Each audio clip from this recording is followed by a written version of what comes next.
ask you a question. We have the host, Mike D. Hey, this is episode 2. And Quest, once again, let me ask you a question. What do you guys know about voting? Oh, man. I know a lot about voting. You sure you do? I know a good amount. Explain, sir. Alright, so first thing, this is how we choose our leaders. This is how part of the way that we make laws here in America.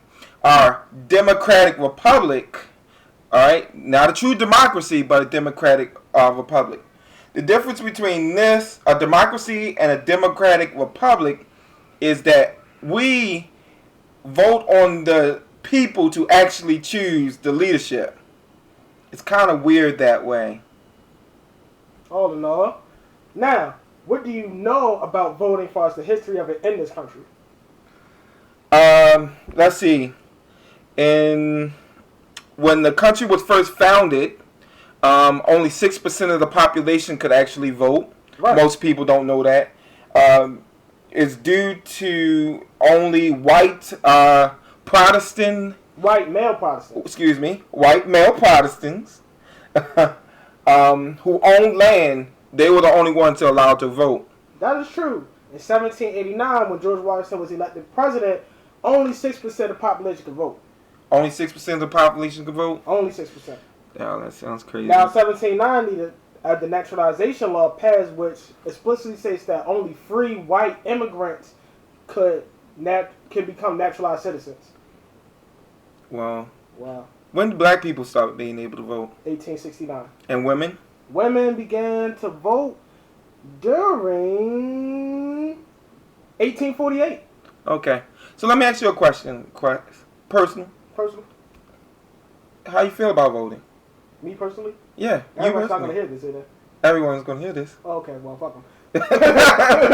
Well, me personally, how I feel about voting is, yes, we do live in a country where we are fortunate that we can elect our leaders. Uh-huh. Now, being pragmatic, and the reality of the fact is, yes, there are many issues with it that I feel as though need to be addressed, such as lobbying, the voting laws are being passed, the racial discriminaties in voting, and the cheating. I mean, the blatant, outright cheating that we see. Right. Now, most people say, well, my vote doesn't matter, my vote doesn't count, and et cetera, but if we look in hindsight, like the people that sacrifice their lives for the simple act of you being involved, not talking about the military, I'm talking about U.S. citizens, who at one point, we especially as African Americans, who could not vote because we weren't considered human. Actually, in the Constitution, it stated that we are only 3/4 of a human being. So the fact that 3/4 or 3/5? 3/4. You sure? 3/4 or 3/5. We'll fact check it later, but 3/4 or 3/5. But the point is that you have people who died for you to have a voice. So I think many of us take that action lightly, especially when you live in other countries where speaking out could result in death. So I think we should, as a people, take full advantage of this. It's truly incredible when you look at the. But before I get all emotional and sappy and shit, Mike, now let me ask you something. Yeah. As far as voting goes, what is your opinion on it? The way I look at it, like you said, everything goes with, like you just said. You know, I think it's great that we're able to choose our leaders. It's a privilege because most other countries really have an issue when it comes down to voting.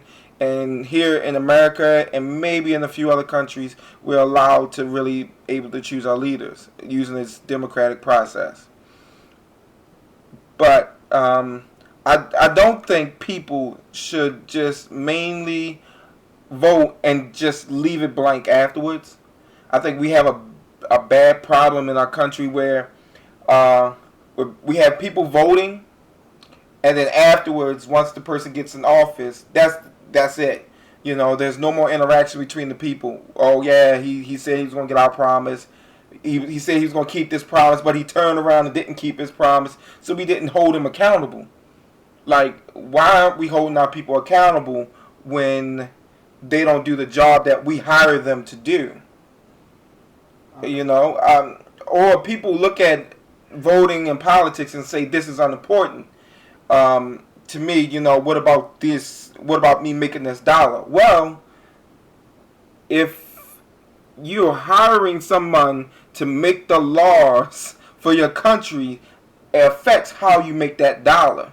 It affects the punishment if you break the law.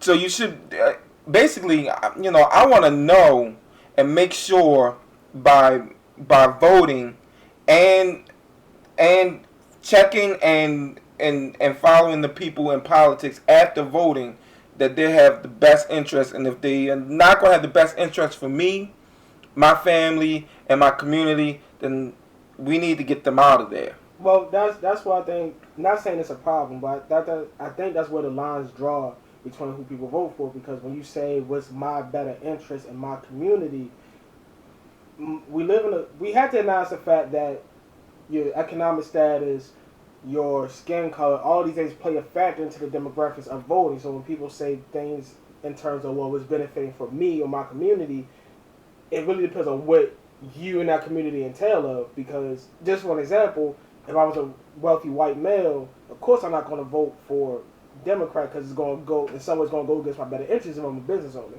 or I'm in a corporation.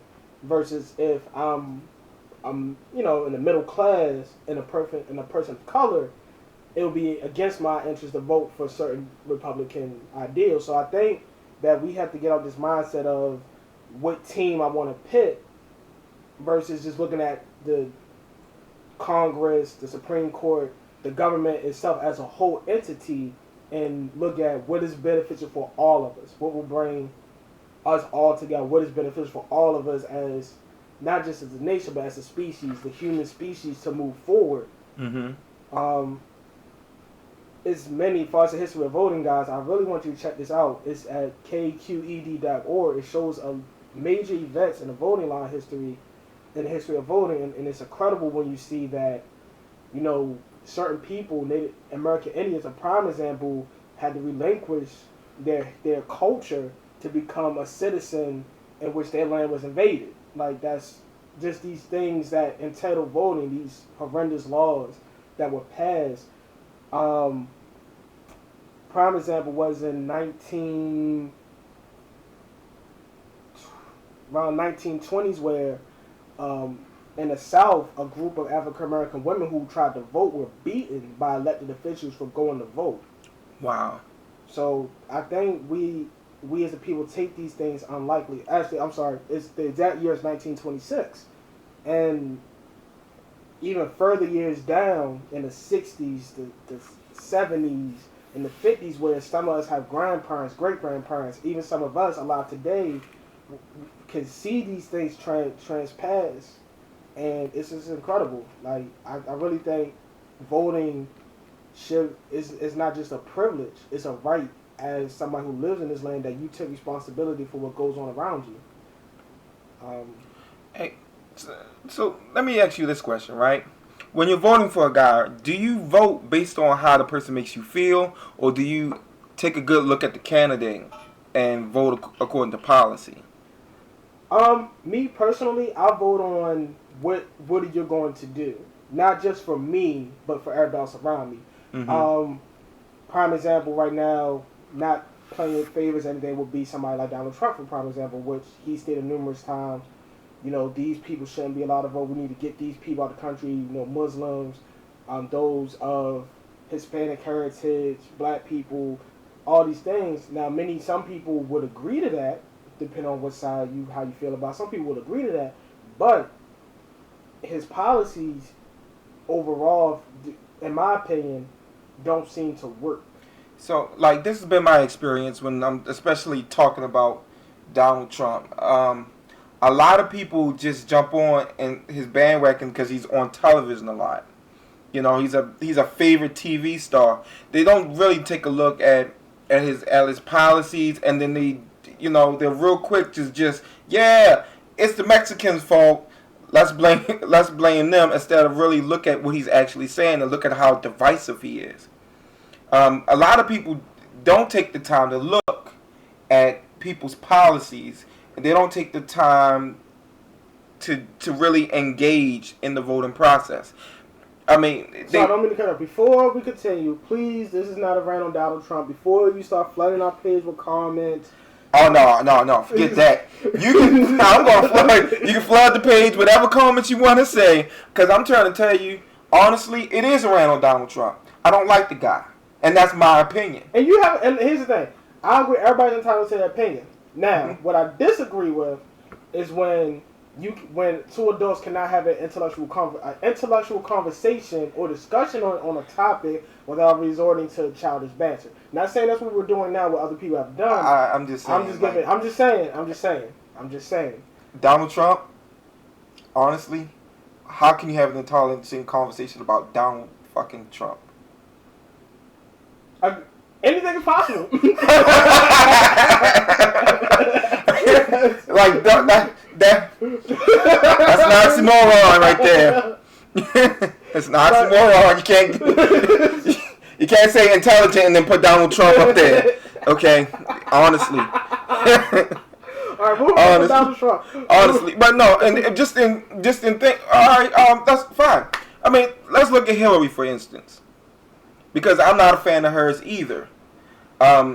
If you, I like Bernie Sanders, but let's be honest. You're sexist. You are sexist for not voting for Hillary Clinton. I don't think she has the best policies. I know. I mean, I agree with you, but it's just funny when people say you're sexist for not voting for her. Don't get me wrong.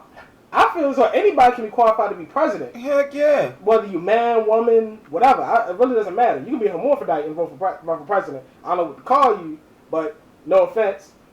But I'm just saying, anybody should be allowed to run. Wow. Okay. I know some people, I don't want people to take it the wrong way, but it's kind of hard when you say Mr. and Mrs. President. You don't know. What? Anyway, I don't just act like I ain't even hear that right now. It's just a joke, guys. It's just a joke. No, whatever. Whatever. Own it. You said it. No, I owned it. Okay. Because it was funny. No, I mean, this has nothing to do with her being a woman. I would love to have a woman president, but I'm looking at her policies. And especially where she's talking about making things more affordable. Things that should be a right, like health care. Okay? Health care should be a right. We have the highest healthcare costs here in the world. We are the only developed country that doesn't offer healthcare as a right. All right, I know it sounds like a Bernie Sanders, but it's the truth. Hey, Quest, if you can look up those numbers, and we can hit you guys with some more numbers so you can actually see the wealth and inequality in this country is crazy. It is crazy. A CEO of a Fortune 500 company makes more money than the average worker in 1 hour than that worker does in 1 month. Okay? And yes, people work very hard at their jobs. And I'm pretty sure there's some CEOs who go out there and they grind hard. But I'm pretty sure they're not as grinding as hard as somebody in there who's down serving the people, getting cussed at, getting spit on, having to fill out reports all the time, as well as probably having to go run and chase somebody through an alley, all right, as well as teach somebody's badass kids too. Yeah, I believe in whooping ass when it comes to kids. I'm just saying, look, I'm not against. Look, I'm against abuse, but I got my ass beat. It didn't kill me. You'll be alright. Now, but going back to the spending on healthcare, according to the WHO, the World Health Organization, total global expenditure for healthcare per person per year in the U.S. is... Oh, no. Let me read this first. The total global expenditure for health in the U.S. is $6.5 trillion. $6.5 trillion. Yes. And that's just the U.S.? That's the U.S. Now, the country with highest government spending per person on year in healthcare is Luxembourg which in U.S. dollars will be 6,906. The country with lowest government spending per person year on health is Myanmar, which in the U.S. is 2. And the country with lowest annual out-of-pocket household spending on health is Kiribati, which is U.S. So who's the highest? Highest? The highest is the United States. United States. United States at a 8,362. That's crazy. That's a lot of money to be spending on. And these are some of the important things that people need to look and deal with voting when it comes down to this election. All right? Look at the language that's being said here. Okay? You got one candidate that's saying, hey, it should be a right. You should not have to go and pay this huge amount of money to get your life saved. Basically, that's what they're doing. They're playing money with your lives. All right? And you got another candidate who's saying, I'm just going to make it more affordable, but it should be free. Educating your kids. Let's really look at that. The country with the most educated children are the ones who end up doing better. That used to be America. Okay? The last time I checked, we were, what was it? Was it like 33 in the literacy? Somewhere around there. And I think it was a third world country that was number 1. Number 1? I think. Let me double check that. Okay. We were low. I mean, matter of fact, we were 24th in the literacy in literacy. Excuse me. We were number 2 in ignorance. And we were, and this is all done by, I think it was, what was that I looked at? It was Clear Polling? Well, here I have the International Literacy data of 2013. I know it's 2 years off, but at least give you a run. Okay. Let me pull this up real quick. But either way, folks, even if the numbers is 24, 33, the fact is we live in one of the most developed countries in the world, and our literacy rate is that low. It's ridiculous. We're not even in the top 10. You know what? Don't we put more people in jail per capita than any other country in the world? Yes, and I think we have the least population of many countries. We have the least. We're actually the youngest country in the world, and we have the most people in jail. We're not the youngest country in the world. We're one of the youngest countries. We're one of the youngest countries. One of them. We're one of the youngest. I don't know. It's a lot of stuff. What do you think about Quest? Scalia dying. Scalia? Now, I do not wish death on any man. I believe it's a terrible tragedy. I'm sorry for his passing. My condolences to him and his family. But as a politician and as a Supreme Court judge and his stance on things, he needed to go. It was stopping progress. I'm sorry. Look, many people have griping about gay marriage and all these other things, but the way I look at it, if 2 men want to have sex, that's their business. It has nothing to do with me. If 2 women want to have sex, I want to join. Wow, that was sexist, but okay. Hey. I mean, he's. But I'm sorry to mention that, but overall, he slowed up progress. Even in his statement where, I will have the full quote for you guys by the end of this show. I will have the full quote, but verbatim of what he said is that if black colleges can perform up to standard of most of elite quote unquote schools, then maybe they should go to lesser schools then. Which I think many people agree with, but here's the ignorance in that. Because it's not that black students can't meet these standards.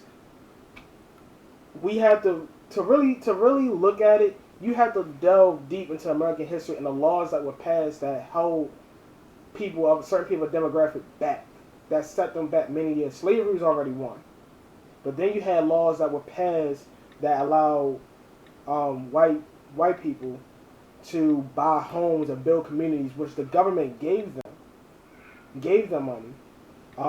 We had many black-owned towns that were doing well. Tulsa, Oklahoma was a major one. It got quoted the name Black Wall Street because it was doing so well. Black-owned doctor offices, banks, lawyers, a town that was thriving, that was bombed by this country. So when we talk about education, that we have to really, we can't paint this broad picture that somebody can't succeed.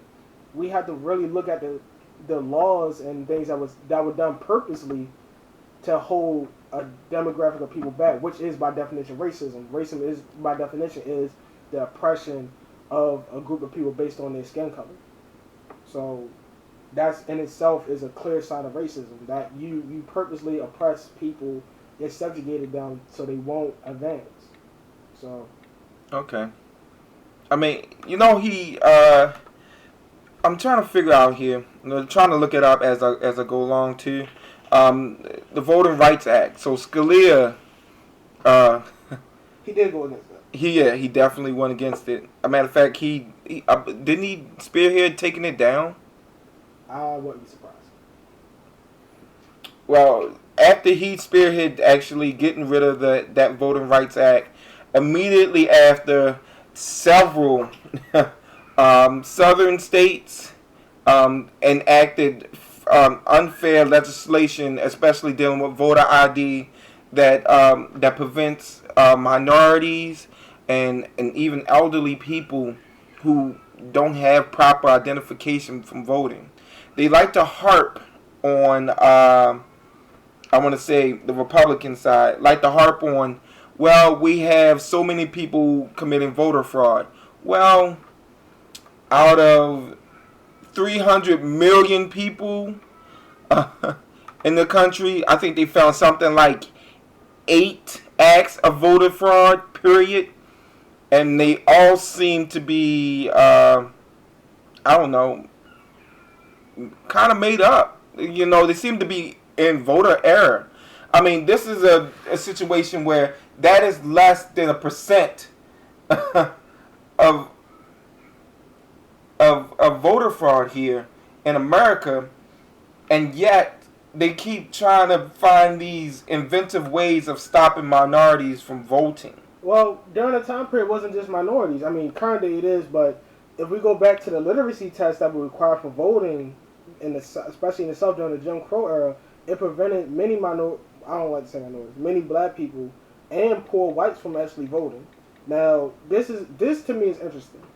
When you look at states like Mississippi, Alabama, and a lot of these southern states in this region where the poverty level, if you look at by demographic, is mostly white, and nationally you have more white people who receive social services like food stamps and welfare and things of this nature.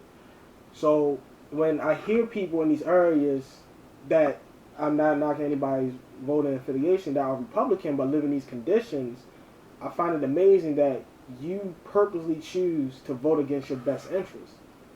You purposely choose to do this, and it astounds me that the things we were taught that when I was a kid, that was explained to me.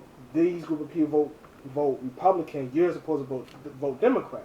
I was told this as a child, so you can imagine being taught that as a child. You grow up with these misguided ideals and views that aren't right. So I think it's our duty as parents, not even as parents, as a human being, to give the best information that we can and to leave all doors of information open. What are your thoughts on it, Mike? Let's see. Dealing with voting, let me see the best way to say this. You're right, 100%. We definitely need to come back and give people as much information we can, and we need to get people participating. There's a difference where, like I said before earlier, where you just come, you toss a ballot into the box, and You really don't think about it. You just basically voting on how people makes you feel versus looking at the issues and really diving in and making an informed voting decision. And then it doesn't just stop there at the voting booth. Again, you're hiring people that are making decisions about your life.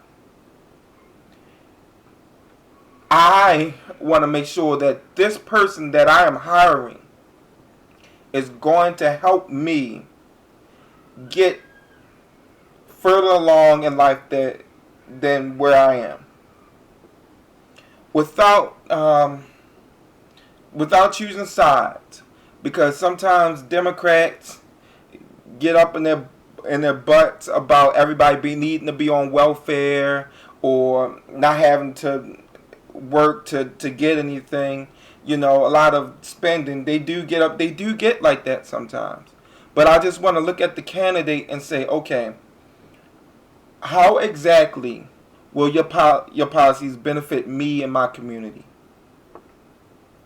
It was a guy back then. It was on the news. He said, "I will vote for." I think it was either Mitt Romney, John McCain, or Donald Trump. It was one of them two. Sometimes I get them all mixed up. they all look the same to you? Not saying that. Racist? I didn't say they all look the same. They just all sound the same. They probably do because they all have the same policies. This guy said, I will vote for this man because he looks like I can have a beer with him. Now, I don't know what a guy looks like I can have a beer with. I mean, Mike, I can have a beer with you. I mean, but you don't look like a guy I can have a beer with. You just a guy, and I bought a beer. I think he's saying that he feels like I can sit down and relate to him. No. That's what they're saying. It sounds like that, but in reality, no. Why not in reality? Why in reality is not that? If you live making minimum wage, minimum. I'm sorry, you're a middle class citizen in the South. And you're talking about Mitt Romney, a guy whose father handed him, who was blessed with money at a young age, and who didn't have to work a middle class job and all that. What is it? I'm just saying, as far as that scope alone. Now, and including his policies, how can you relate to his policies? Right. Now, I would like you guys to just bear with me. Another fun fact about history and voting. In 2001, there was a debate on should voting rights be taken away from felons and for how long.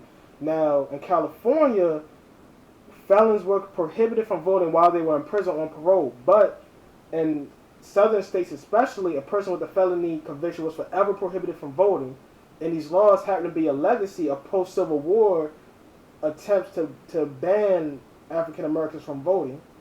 Now, this law especially affects felons, which the demographic is mostly people of color and or poor. So, just these laws alone, you're basically saying I'm not going to allow this portion of the population to vote. But then that leaves what population to vote? Now, if you're going to, people say, well, only the educated should vote and things of that nature. Well, that's how you got the electoral college. The whole thing, the idea of the electoral college was the average person was not smart enough to vote. So we left it in the hands of quote unquote intelligent people who were, again, mostly or all, white male Christian landowners. Wealthy too. Back in this time, you had land, you had wealth. So that speaks volumes of how far we have come, but the work that we still need to continue. The fact that you have that DC is not allowed, that DC residents aren't allowed to vote. The fact that you have territories that aren't allowed to vote. That you have U.S. citizens in colonies that don't get a vote and don't have a say.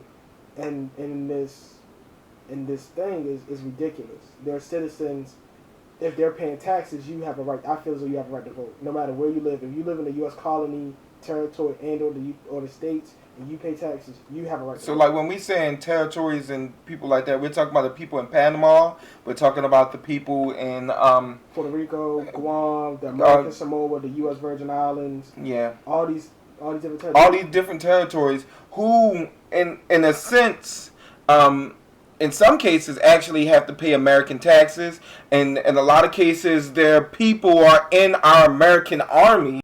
Like I know for a fact that especially Guam and American Samoa have some of the largest populations within our in our armies, but yet these people go out here and fight for these American ideals and not allowed to vote. We need to say something about that.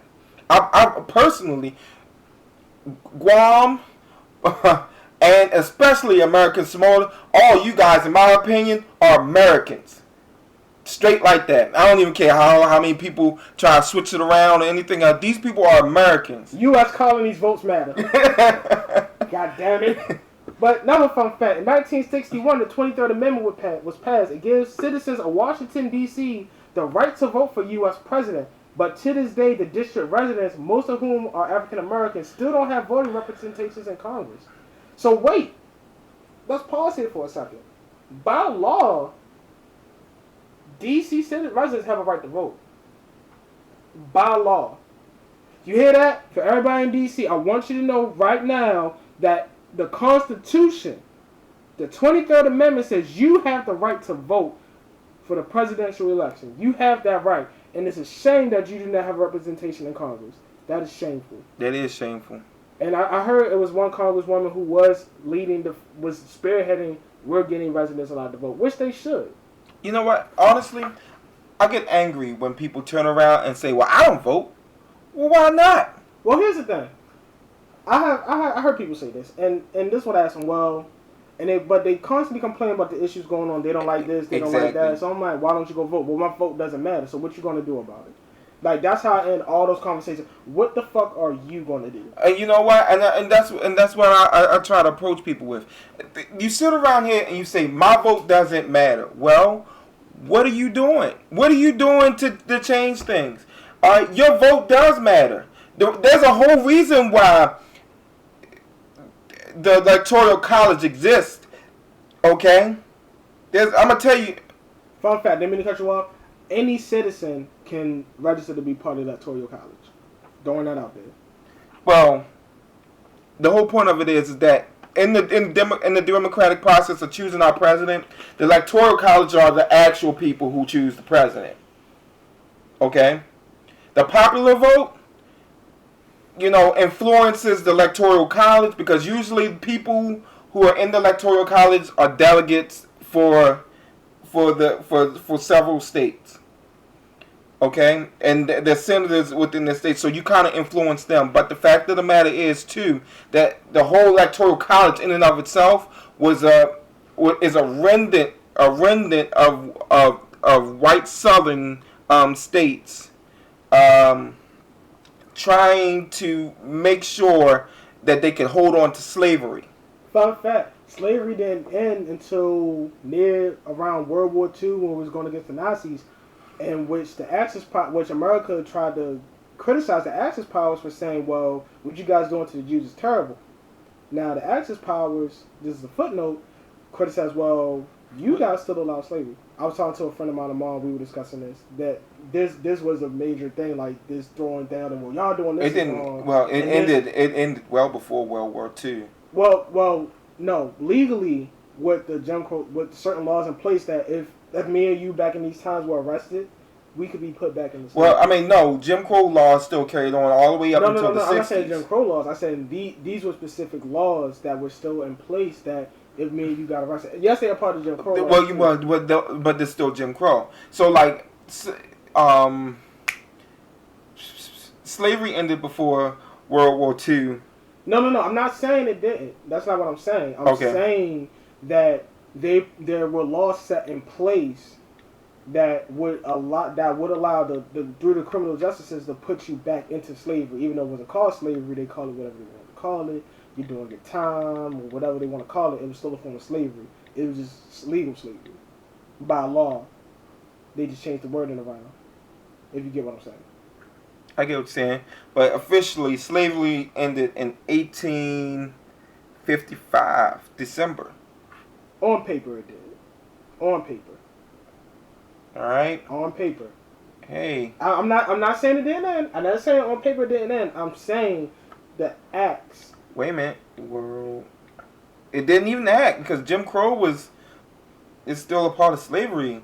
It really, if you really want to get into it. We should save this episode for when we talk about this. But Okay. I'm just throwing that out there as a side note, everybody. I do want you to research it. There are many things in America's history that you don't learn in school that I think everybody should be aware of, as far as laws, acts, all these things should be aware of. Yeah. Fun fact though, 1952, the McCarran-Walter Act grants all people of Asian ancestry the right to become citizens. Just throwing that footnote out there. Okay. I mean, I'm just saying, it's interesting when you look at these voting laws and how race It plays a big part played in a it. big part. And even now, I mean, the thing about it is, like I say, everybody, there's a reason why you have one side, one party who is trying to limit people's votes. While you turn around and say your vote doesn't matter, there's a reason why you have a side doing it. Apparently, your vote matters. And let me think about it on this thing. One single vote doesn't matter. But if you have a group of people getting together voting, that matters. That matters. That swings elections. That changes things. But when you sit back and you do nothing, that doesn't do anything. It doesn't change anything. A famous quote I heard from Batman. From Batman? From Batman. Though he probably didn't say this, but I feel as though he is a living embodiment of it. All it takes for evil to flourish is one good man to stand by and do nothing. That is not a Batman quote. It doesn't matter. Batman is a physical representation of that. Yes, I learned a lot from fictional characters, but you know what? God damn it, they talking some good shit. I'm not gonna say that. This is not the show for that. I'm gonna look up and see where that quote came from. But no, but can I say this? Even though it's not about this, it's gonna be later before we talk about religion. But can I say this? Okay, go ahead. If you tell me I cannot learn from fictional characters, but you follow the Bible, you're a hypocrite. Oh, shots fired. Not just the Bible. Shots are fired. All religions in general. If you tell me I cannot learn from a fictional character, then if you follow a religion, you are a hypocrite. Shots fired. Poo poo. Know that if it is a God, if the Christian God is real, we're going to hell, right? Okay. We can't talk about this. Not right now. No, we're not going. That's a later show. We'll talk about some good old religion and atheists probably real soon. But all right, let's just wind this down. The thing, if people get out and vote. A lot of people died so you could go out here and vote. And how dare you waste it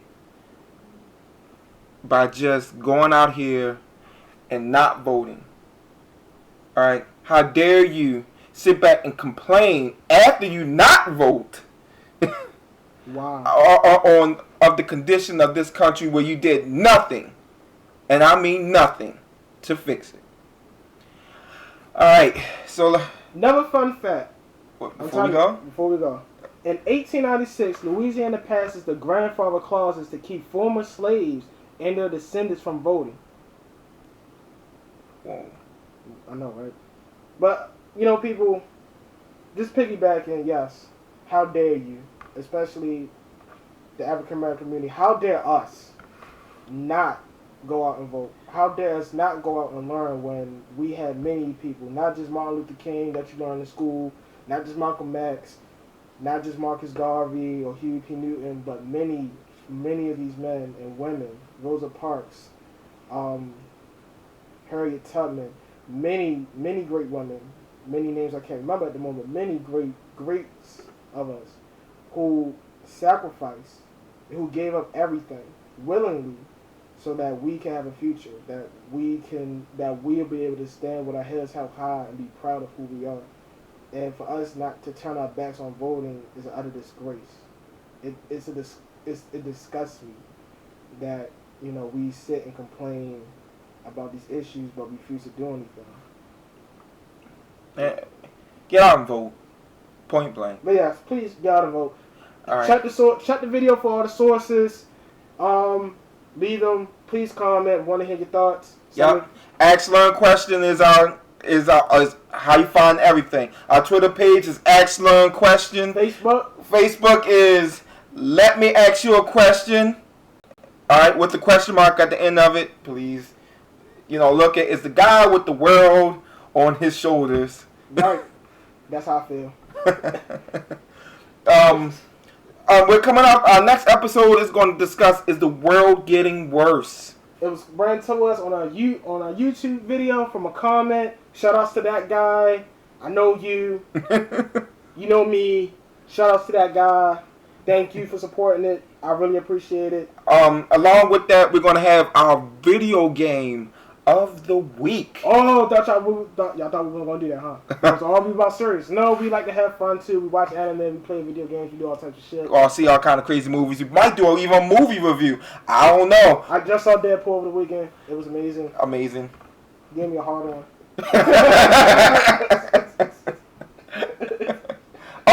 Oh, big news too. Keep a lookout for our t-shirts. We can really work that out. And hoodies.